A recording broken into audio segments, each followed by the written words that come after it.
देख सकते हैं आप चौधरी परवेज़ अली साहब ये आउटसाइडर्स को डायरेक्शंस देते हुए असेंबली में एंटर करवा रहे हैं। ये देखें उन्हें इशारे कर रहे हैं कि जाके पकड़ो इन्हें। मुझे समझ नहीं लगी कि मैं तो एकदम गिर गया हूँ। वो सामने ही मेरे पीछे पुराना मशहूर लेके आ रहा था बचाद, वो साद रफीक का भाई नहीं सलमान रफीक, वो सीधा आया।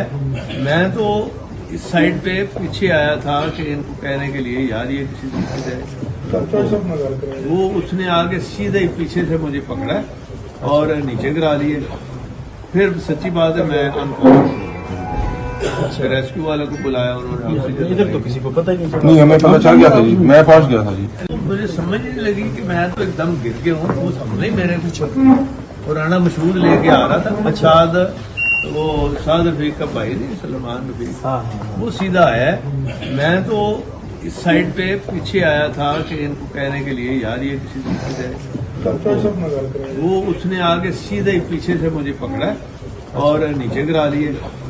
फिर सच्ची बात है मैं अनकॉन्शियस, रेस्क्यू वाले को बुलाया उन्होंने। इधर तो किसी को पता ही नहीं, हमें पता चल गया था जी, मैं पहुंच गया।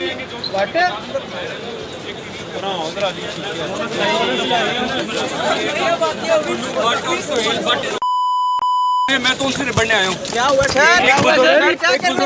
मेरे पे हमला किया सुहेल भट्ट ने। अच्छा। और जितने गुल्लू भट्ट हैं, हिम्मत है तो आके लड़ो मेरे से। मैं तो आप सर लड़ने जा रहे हैं इस टाइम? लड़ने नहीं जा रहा, मैं पूछने जा रहा हूँ कि एक बुजुर्ग पे हमला करने की क्या जरूरत है तुमको?